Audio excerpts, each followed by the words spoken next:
Today's story follows a man who lived a quiet, unremarkable life for decades until a routine investigation into his past revealed that he didn't actually exist.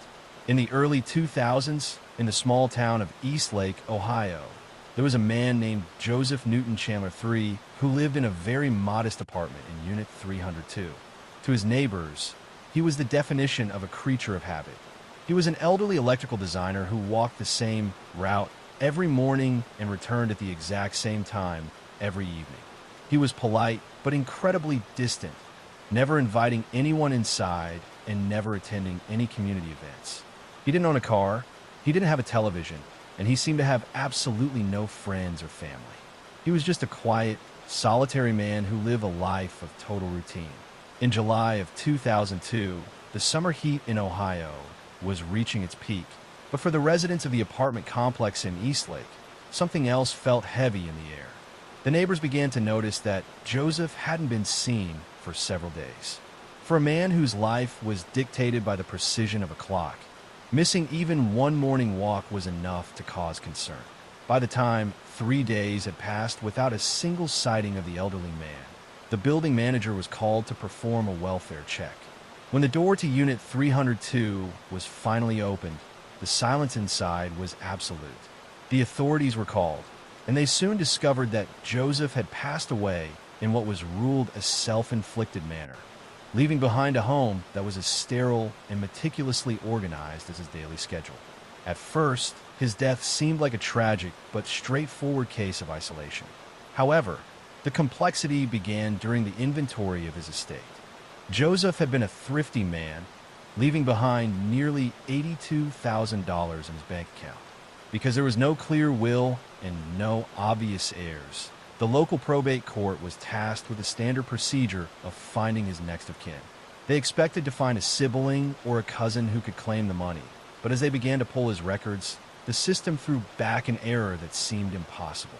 The social security number Joseph had used for decades was valid, but when they cross-referenced it with his birth certificate, the story of his life vanished.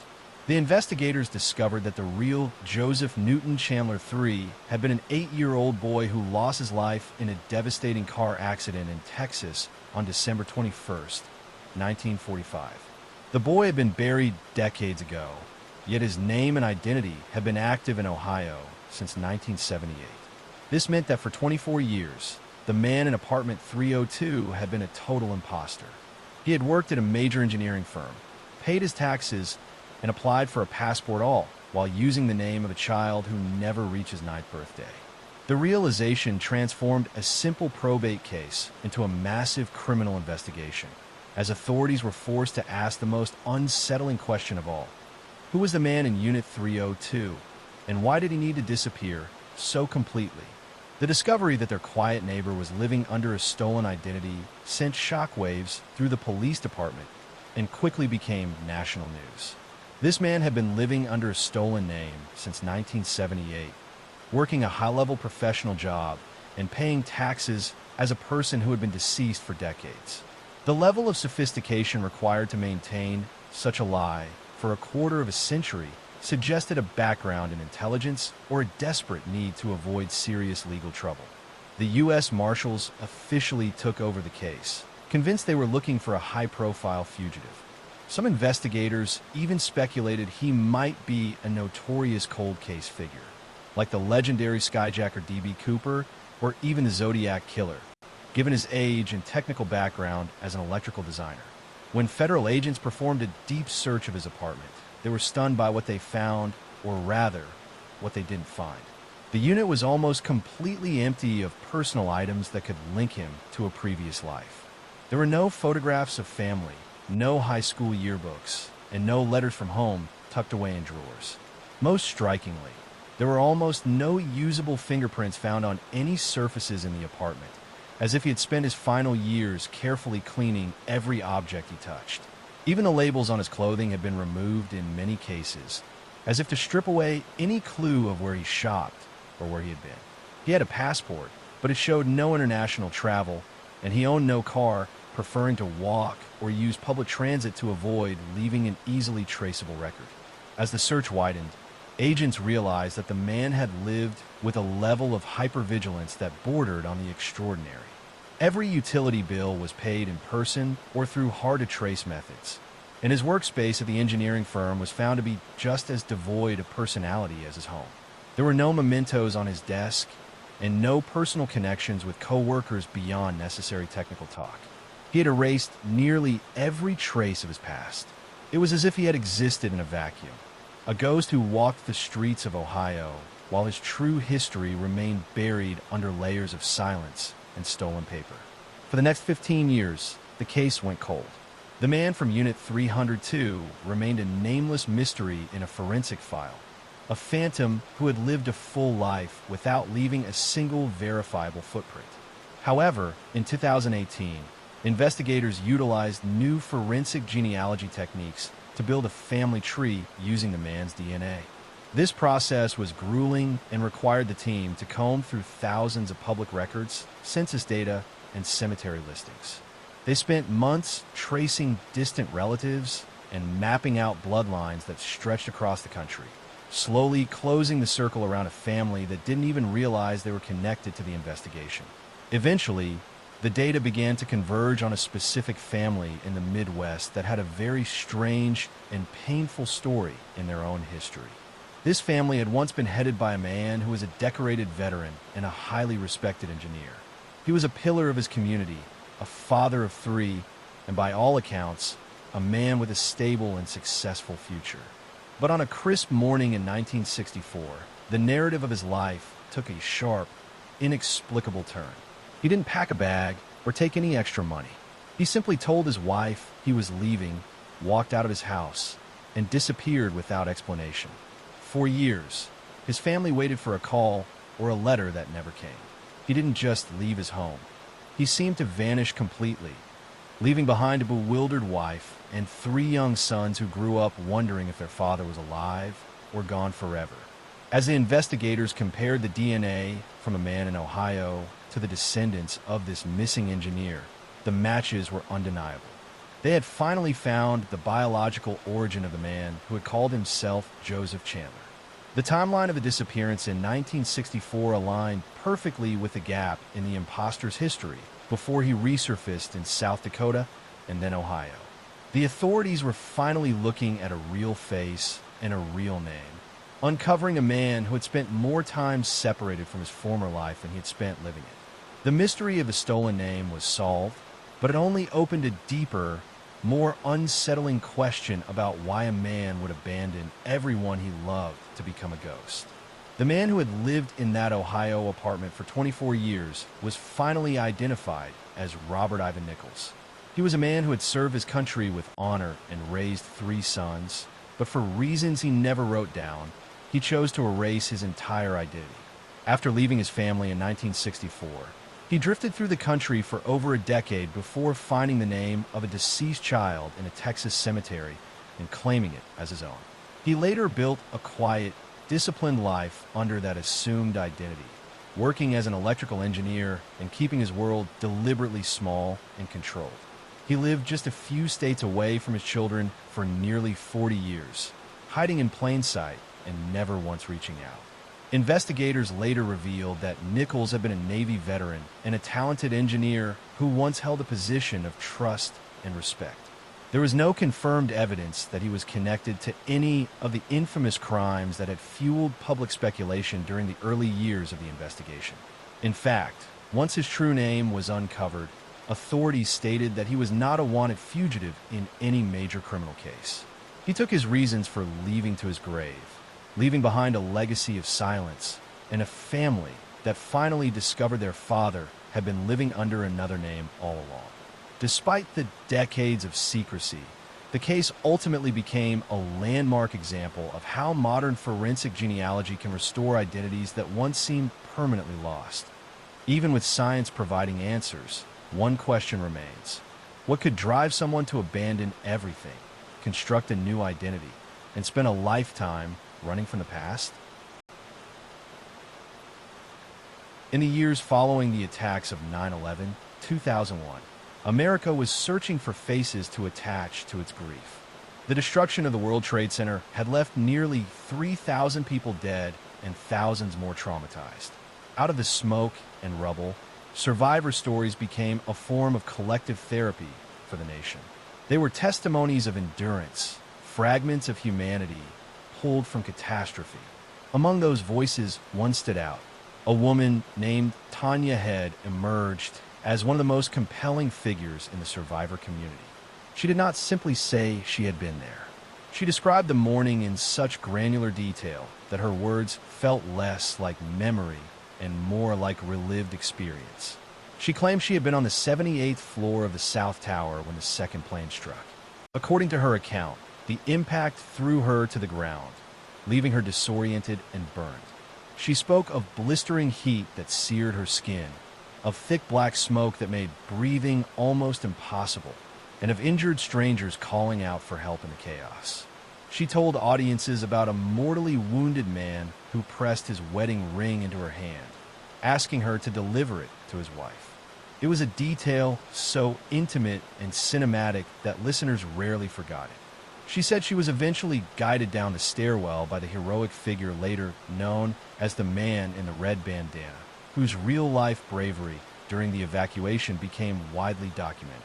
In her telling, he helped her descend, shielding her from debris, before losing his own life when the tower collapsed.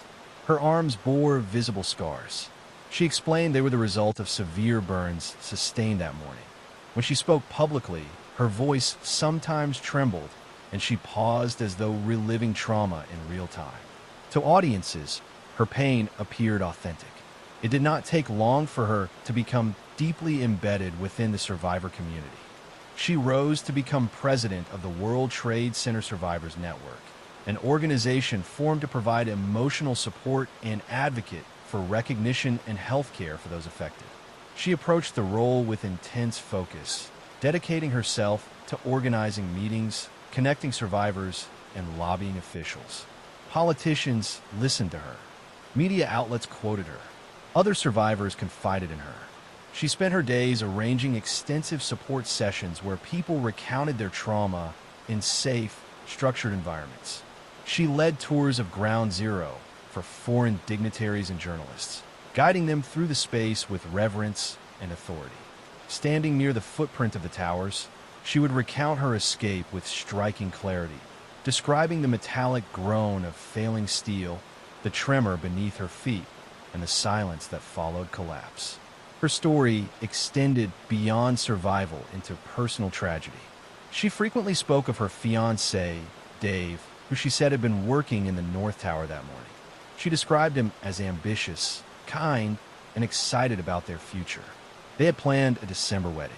They had decorated their apartment together. She had survived. He had not. The romance, the loss, the symmetry of their separate towers. It was a narrative that resonated deeply. In a city mourning thousands, she became a concentrated symbol of heartbreak. Her influence grew steadily. She was given office space near the World Trade Center site. She appeared at official commemorations, often standing alongside New York's mayor and other prominent figures. Within survivor circles, she became a trusted authority.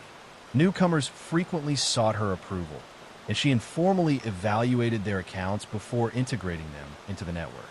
At legislative hearings, she advocated for long-term health care, funding, and financial support for those exposed to toxic debris. Her speeches were persuasive because they were anchored in lived experience, or so everyone believed. For several years, her credibility seemed unshakable. Then, as the 5th anniversary of the attacks approached, journalists at the New York Times began preparing an in-depth profile of notable survivors. As part of routine fact-checking, they attempted to verify her educational and professional background. She had long claimed to hold a degree from Harvard University. No record existed. She had stated she worked in a senior role at Merrill Lynch on the day of the attacks. The company had no employment history matching her name.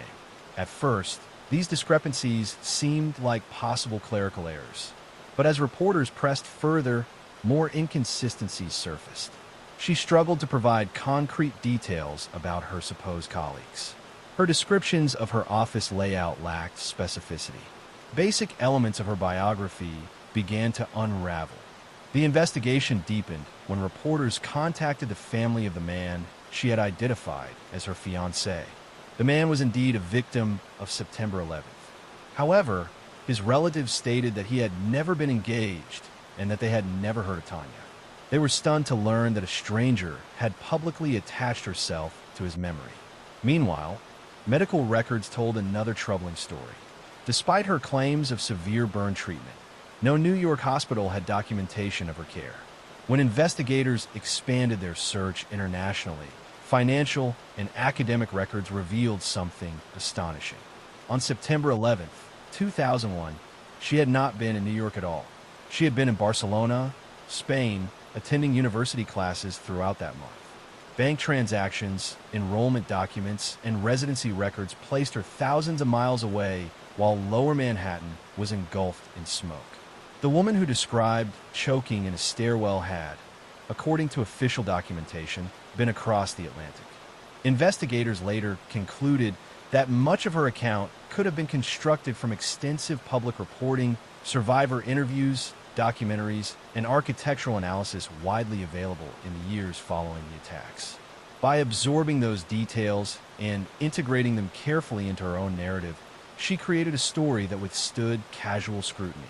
Her real name was Alicia Estevez. She came from a prominent Spanish family, previously linked to financial controversy. She had traveled to New York in 2003 and gradually embedded herself within the survivor community. The scars she displayed were the result of a childhood riding accident, not the collapse of the South Tower. When confronted with mounting evidence, she avoided interviews and cited emotional distress. As publication of the investigation became imminent, she withdrew from public life and eventually returned to Spain. The fallout within the survivor community was profound. Many who had trusted her felt betrayed. Some questioned how such a deception could have gone undetected for years. Others struggled with the emotional whiplash of discovering that a central figure in their healing process had fabricated her presence at the very event that defined their trauma. Her case forced uncomfortable questions about identity, grief, and the human desire to belong to history. In the aftermath of collective tragedy, societies often elevate individuals whose stories crystallize shared pain. Alicia Estevez had understood that dynamic and exploited it with extraordinary discipline. She had not stolen money on a massive scale. She had stolen something less tangible but equally sacred: proximity to suffering. To this day, she has largely remained out of public view. She has never offered a full public explanation for her actions. And perhaps the most unsettling part of the story is not the scale of the lie, but how convincingly it was performed. For years, she stood at memorials, held the hands of grieving families, and spoke on behalf of the dead, all while carrying a history that placed her continents away from the tragedy. In a city defined by resilience and remembrance, one of its most recognizable survivor voices had never survived anything at all.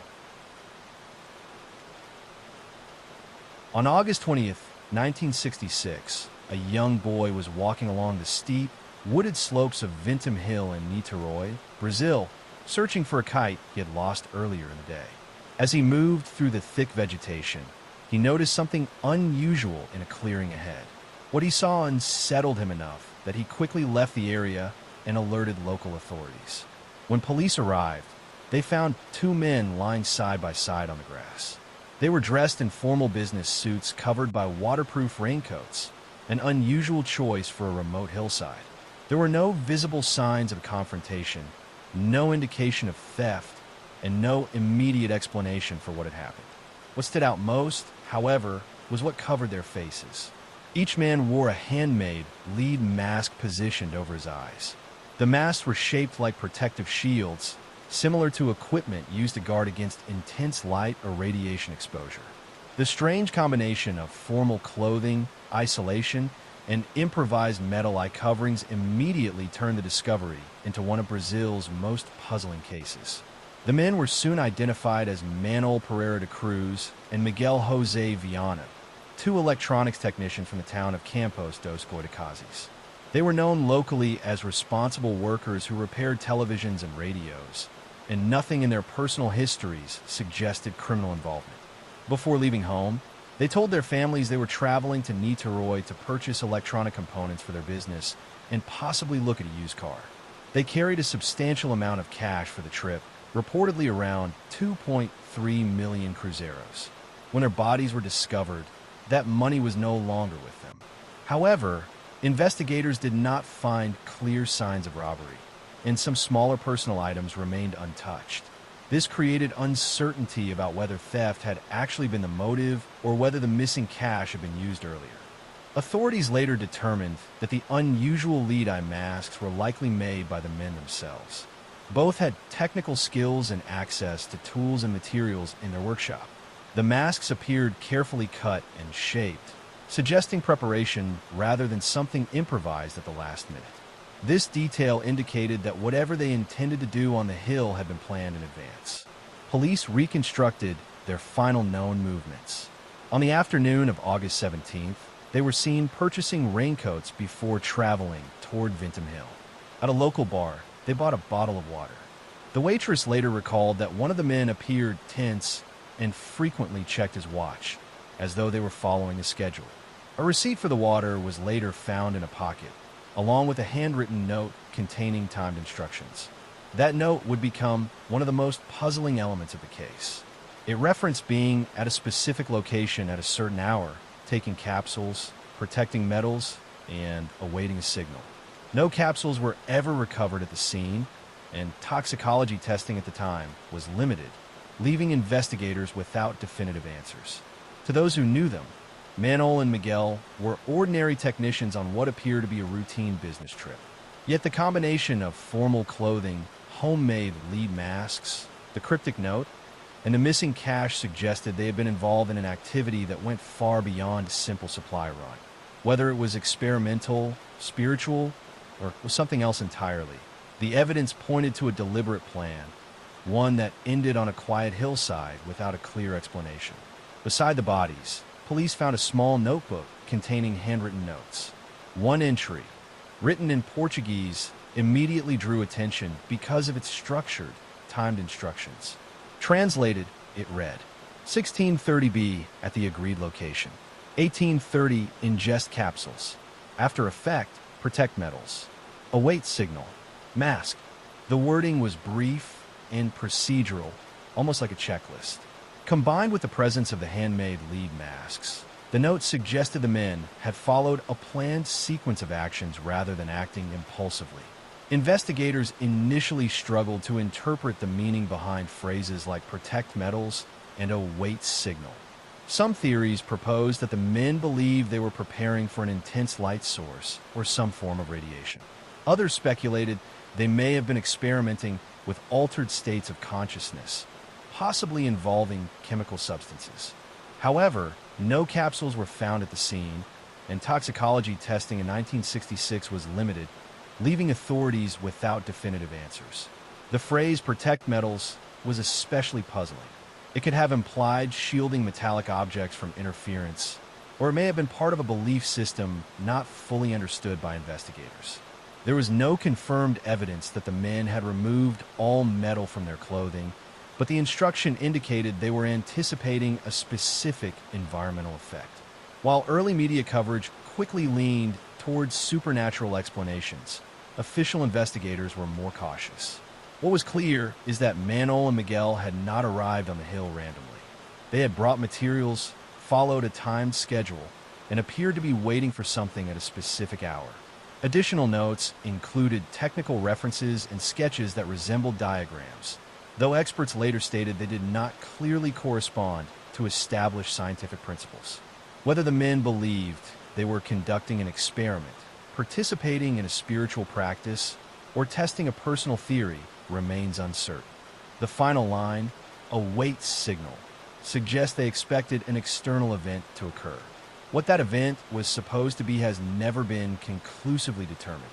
What is known is that whatever they anticipated did not unfold in a way they could respond to. Instead, their carefully planned timeline ended quietly on the hillside, leaving behind one of Brazil's most enduring mysteries. The autopsy results provided little clarity and became one of the most frustrating aspects of the case for investigators. Due to the warm, humid climate and the time that had passed before the bodies were discovered, significant decomposition had already occurred. This made it difficult for forensic examiners to determine a precise cause of death. Toxicology testing in 1966 was also far less advanced than modern standards, limiting what could be detected. Authorities were unable to confirm the presence of a specific poison or substance. However, the note referencing capsules strongly suggested that the men had consumed something prior to their deaths. No capsules, containers, or chemical residue were recovered at the scene, leaving investigators without physical evidence of what might have been ingested. As news of the unusual circumstances spread, public speculation began to grow. At the time, Brazil, like many parts of the world during the 1960s, had an active interest in spiritualism and paranormal experimentation. Some local communities were known to explore altered states of consciousness through meditation, ritual practices, and, in some cases, psychoactive substances. While no direct link was officially established between the two technicians and any organized spiritualist group, the theory gained traction in media coverage. Reports also surfaced from residents who claimed to have seen unusual lights in the sky near Vintim Hill around the same time period. These accounts were never independently verified, but they contributed to the growing narrative that the men may have been attempting to witness or document something they believed would occur at a specific hour. Whether those reports were coincidence, misidentification of ordinary aircraft, or unrelated events remains uncertain. Investigators considered the possibility that Manuel and Miguel voluntarily consumed a substance as part of an experiment or belief-driven practice. If that were the case, the outcome may have been unintended. However, without chemical confirmation, authorities could not officially classify the deaths as accidental poisoning. The lack of clear forensic findings left the case suspended between theory and evidence. What remained undeniable was that the men had followed a deliberate plan, one that involved timed instructions, protective equipment, and an expectation of an external signal. Yet despite extensive investigation, no conclusive explanation was ever documented in official records. The truth behind the lead mask case remains one of Brazil's most discussed unresolved investigations. Over time, authorities learned that Manuel and Miguel had shown interest in a movement sometimes described as scientific spiritualism, a blend of technical curiosity and spiritual belief that was not uncommon in parts of Brazil during the 1960s. Some acquaintances stated that the two men had previously experimented with electronic equipment and radio signals, believing it might be possible to detect or communicate with non-physical phenomena. However, there is no verified evidence that they belong to an organized secret society. What investigators were able to confirm is that the men had discussed unusual experiments in the past and had spent time attempting to build or test electronic devices connected to their personal beliefs. Despite extensive inquiry, no definitive cause of death was ever officially established. The absence of advanced toxicology testing left open the possibility that a substance had been consumed, particularly given the reference to capsules in the handwritten note. Some researchers later suggested that the men may have voluntarily ingested a chemical compound as part of an experiment or ritual, possibly misjudging its effects.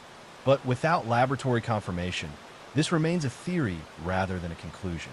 As for the lead masks, investigators believed they were intended as protective equipment. Whether the men thought they were shielding themselves from a bright light, radiation, or some other phenomenon is unknown. The mask's design suggests intention and preparation, but not the nature of what they expected to encounter. What makes the case endure decades later is not a confirmed supernatural explanation, but the absence of clear answers. Two technically skilled men traveled to a hillside with a written plan, followed a strict schedule, and appeared to be waiting for a specific event. Whatever they anticipated did not unfold as expected. The lead masks, resting beside them in the grass, remain one of the most unusual artifacts in Brazilian criminal history, symbols of a carefully planned act whose final outcome has never been fully explained.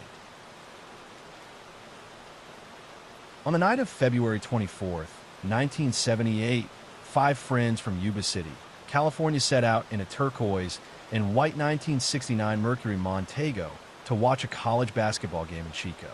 The group included William Sterling, Jack Madruga, Theodore Weiher, Jack Hewitt, and Gary Mathias, five men between the ages of 24 and 32 who were known locally as the Boys.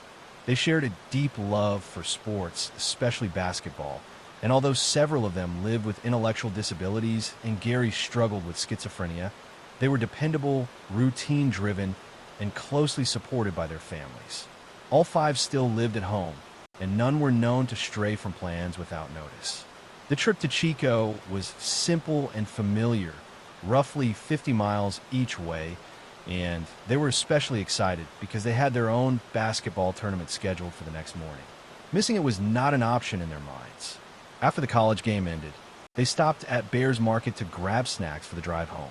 The clerk later recalled them clearly, describing them as cheerful and relaxed, laughing together and talking about their upcoming game. They purchased candy bars, soda, and milk before getting back into Montego and heading out into the cold February night. They never made it home. By the next morning, when none of the five men had returned, their families immediately sensed that something was seriously wrong. These were not men who stayed out overnight or ignored responsibilities, especially not on the eve of something they had been looking forward to for weeks. A search began along the direct route between Chico and Yuba City, but as hours turned into days, there were no signs of an accident, no abandoned vehicle, and no clear explanation. It was as if the five friends and their car had disappeared without a trace, leaving their families and the entire community facing a mystery that made no sense. Several days into the search, the case took a turn that left investigators completely confused. The 1969 Mercury Montego was finally located, but it was nowhere near the expected route back to Yuba City. Instead of being found along the highway between Chico and home, the car was discovered nearly 70 miles in the opposite direction by a forest ranger in the remote mountains of the Plumas National Forest. It sat at an elevation of about 4,400 feet on a narrow, winding dirt road that climbed deep into the wilderness, far above the snow line and miles away from any logical destination the men could have had that night. What made the discovery even more disturbing was the condition of the vehicle. The Montego was not crashed, not buried in a snowbank, and not disabled. It was parked carefully on a patch of dry ground. The gas tank was nearly half full. The engine was in working order, and there were no signs of mechanical failure. The keys were missing, but everything else appeared intact. Inside, the candy bars, soda, and milk they had purchased in Chico were still there, mostly untouched. There was no visible evidence of a struggle, no blood, no damage that would suggest panic or force. To reach that isolated mountain road, the driver would have had to navigate steep, twisting terrain in total darkness during winter conditions. Jack Madruga, who owned the Montego, was known by friends and family to be extremely protective of his car and uncomfortable driving in the mountains, especially on unpaved roads. The idea that he would voluntarily steer his prized vehicle up a remote logging road in freezing weather made little sense.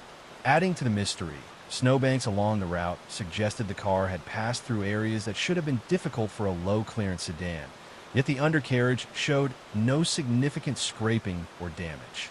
Investigators also noted that the windows were rolled down, allowing cold mountain air to pour into the car, something that seemed out of character for a cautious driver on a winter night.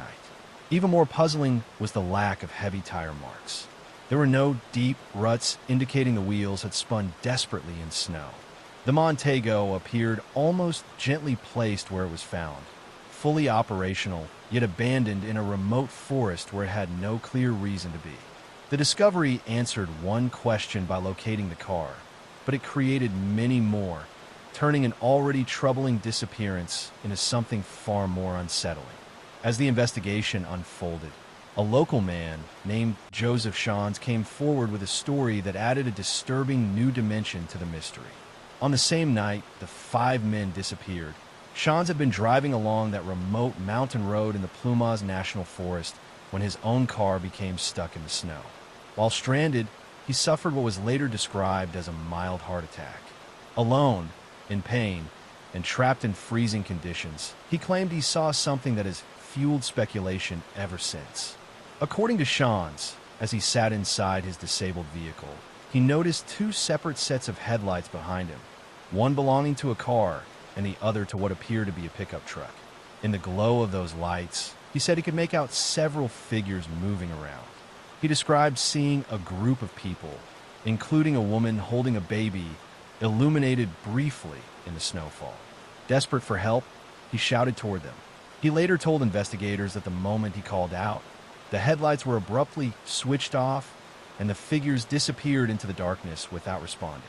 Sean's remained inside his car through the night, drifting in and out of consciousness as he tried to manage his chest pain and conserve energy.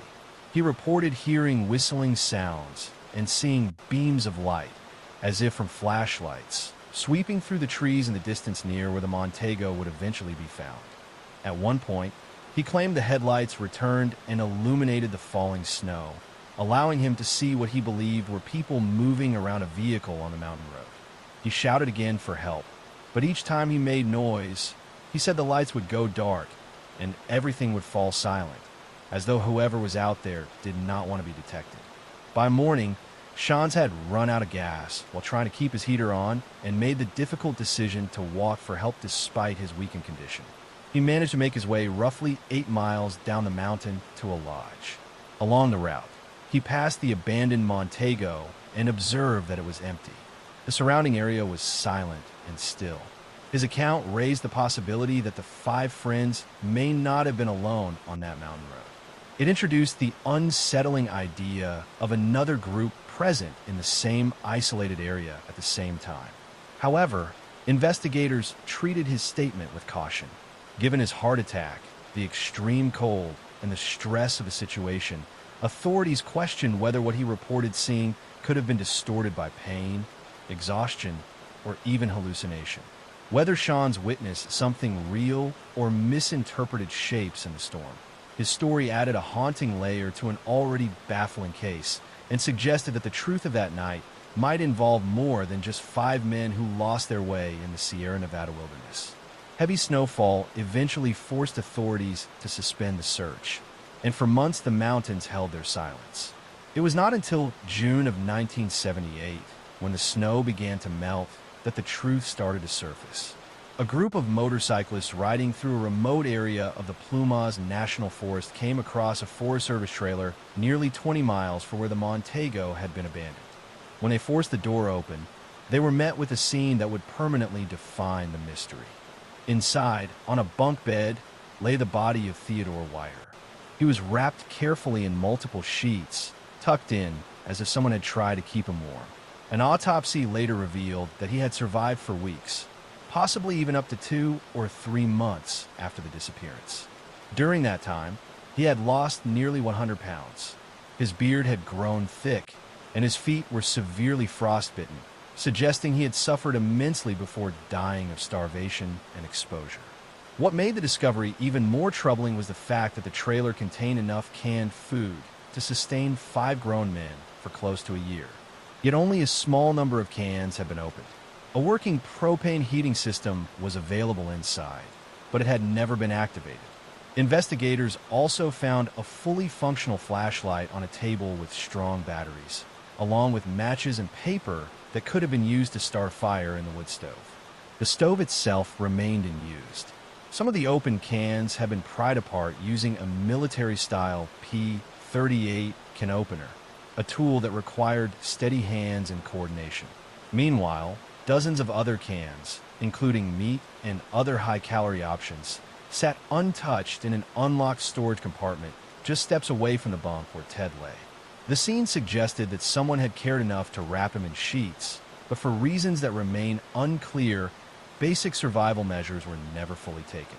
Outside the trailer, the remains of William Sterling and Jack Madruga were discovered in the forest, believed to have succumbed to exposure not long after leaving the car. The remains of Jack Hewitt were located even farther away, identified primarily through clothing and scattered bones. One man, however, was never found. Gary Mathias had vanished. His shoes were recovered inside the trailer, indicating that he had likely been there at some point, but after that, there was no confirmed trace of him. The discoveries raised questions that investigators could never fully answer. Why did the group travel nearly 20 miles through snow to reach a trailer they were unlikely to have known existed? Why was the available heat never turned on? Why was so much food left unopened while one man slowly starved? The evidence painted a picture not just of isolation, but of confusion, fear, and decisions that defied logic. Even with the bodies found, the circumstances surrounding their final days deepened the mystery rather than closing it. The Yuba County 5 case remains one of California's most unsettling unsolved mysteries, a tragedy that continues to raise more questions than answers. The most widely discussed explanation is that the men became disoriented after somehow turning onto the mountain road, and that panic set in once they realized they were lost.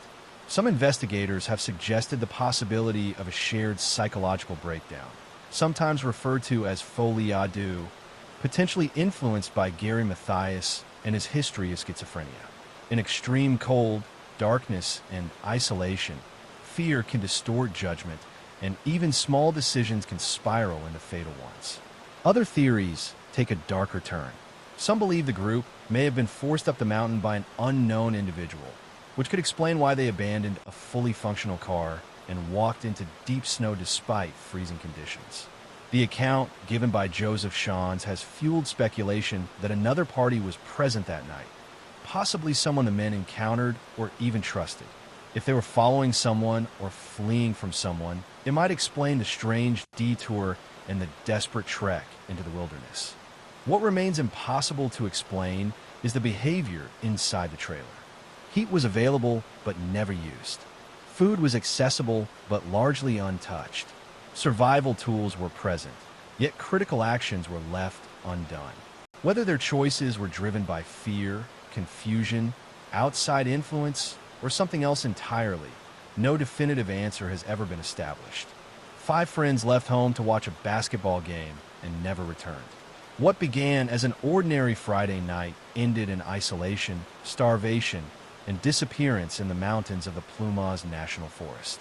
Decades later, the silence of those snow-covered peaks still holds the final pieces of a story that has never been fully understood. In February 1972, in the quiet market town of Hexham, 2 young brothers, Colin and Leslie Robson, were digging near a flower bed in the backyard of their family home with no expectation of finding anything unusual. The garden was typical for an English suburban property, bordered by stone walls and neighboring houses, and nothing about that afternoon hinted it would mark the beginning of one of Britain's strangest paranormal cases. When their shovel struck something solid beneath the soil, they assumed it was a rock or buried debris and began clearing the dirt away. As the earth fell aside, 2 small carved stone heads emerged. Each was about the size of a tennis ball, heavy and roughly shaped, but clearly crafted with intention. Even before being cleaned, the faces were distinct. One looked rounded and youthful, with wide eyes and softer features that gave it a childlike appearance. The other seemed more angular and unsettling, with deep eye sockets, a narrow chin, and an expression many would later describe as sinister or witch-like. There were no bodies, only the 2 stone heads staring up from the ground. The boys carried their discovery inside to show their parents, who treated it as an intriguing piece of local history. After washing off the mud, the heads were placed on a shelf, assumed to be old artifacts connected to the region's Roman or Celtic past. At first, they appear to be nothing more than unusual curiosities. What the family could not have known was that these small carvings would soon be linked to a series of disturbing events that would draw attention far beyond their neighborhood and into the wider world of paranormal investigation. Almost as soon as the stone heads were brought inside the Robson home in Hexham, the atmosphere reportedly changed. What began as an unusual backyard discovery quickly turned into a series of events the family could not explain. The heads were said to move from place to place without anyone touching them. They would be left on a shelf at night and later be found on the floor or in another room. Objects nearby fell or shattered. At night, Heavy dragging footsteps echoed through the hallway, loud enough to wake members of the household. The most disturbing accounts came from the children, who claimed they were seeing a dark figure inside the house. They described it as tall, shadowy, and not entirely human, something with an animal presence that they began calling the Wolf Man. The sightings were not brief glimpses, but recurring experiences that left them frightened and unwilling to sleep alone. Reports soon spread beyond the house. A neighbor stated she had seen a large dark shape moving near the Robson property, describing it as something that appeared solid rather than imaginary. With no clear explanation for the disturbances, the family sought outside help. Their search eventually led to Anne Ross, a respected scholar of Celtic history. She approached the case with skepticism, believing the stones were likely historical artifacts surrounded by exaggeration and suggestion. To examine them more closely, she agreed to take the heads to her home in Southampton. According to her later accounts, the activity followed. In her own house, she reported hearing the same heavy footsteps moving through empty rooms. Doors opened without explanation. The air reportedly shifted, becoming cold and oppressive. Her daughter also claimed to see a large, hairy figure moving through the house, similar to what the Robson children had described. Ross, who had spent years studying Celtic belief systems, noted the cultural significance of severed heads in ancient Celtic tradition, where the head was considered the seat of the soul and linked to spiritual power. While she never claimed definitive proof of the supernatural, she acknowledged that the disturbances surrounding the objects defied easy explanation. What began as two small carved stones unearthed in a backyard had now become the center of a case that refused to settle into logic. The events escalated for Anne Ross one night when she woke with an overwhelming sense of dread. As she looked toward her bedroom doorway, she later claimed she saw a towering figure standing in the dark. It appeared wolf-like yet upright, more than 6 feet tall, with a heavy black outline and eyes that reflected a dull, unnatural glow. She described the presence as solid and deliberate, not a fleeting shadow. According to her account, the figure turned and moved silently down the hallway before vanishing from sight. The experience deeply unsettled her, not only because of what she believed she saw, but because it contradicted her training as an academic grounded in archaeology and historical analysis. A chemist and physical researcher who was staying in the house at the time to examine the stones reportedly described seeing a similar entity moving through the corridors. He referred to it as something between man and animal, a presence that seemed aware of being observed. With multiple witnesses claiming comparable experiences, the figure became central to the growing legend and was soon labeled the Beast of Hexham. Debate intensified around the origin of the heads themselves. Analysis showed they were carved from a quartz-rich sandstone common to the region, but specialists struggled to determine their age. Some believed they could be linked to ancient Celtic traditions, given the historical reverence for the severed head in Iron Age Britain. Others argued the carvings were too crude or stylistically inconsistent to be authentic artifacts. Eventually, a local man came forward claiming he had carved the heads for his children only a few years earlier and later buried them. His explanation suggested the entire case was built on coincidence and imagination. However, questions remained. Observers noted that the stones appeared heavily weathered, as though exposed to long periods underground. More difficult to dismiss were the reports from separate households describing similar disturbances after contact with the objects. Whether the events were psychological, environmental, or something more unusual, the Hexham heads became a case where folklore, personal testimony, and contested physical evidence collided, leaving the true origin and impact of the stones unresolved. After the surge of media attention and the disturbing reports linked to Anne Ross, the Hexham heads gradually disappeared from public record. Following her investigation, the stones were reportedly handed over to other researchers for further examination, including members of the Society for Psychical Research, but documentation about their later custody became fragmented. By the late 20th century, no verified public institution claimed to house them, and their exact whereabouts were no longer clear. Some accounts suggest the stones were intentionally destroyed in an effort to end the alleged disturbances connected to them. Others claim they were quietly retained by a private collector or researcher and stored away from public view. No museum has officially displayed them, and no peer-reviewed archaeological study definitively established their age or cultural origin. The only confirmed details remain their discovery in 1972 in Hexham and the wave of reported phenomena that followed their removal from the ground. Debate continues over what the heads truly represented. Skeptics argue they were modern carvings that became the focus of suggestion, fear, and escalating folklore. Supporters of a more historical interpretation point to Celtic traditions that revered the human head as a vessel of spiritual power, though no firm archaeological link was ever proven.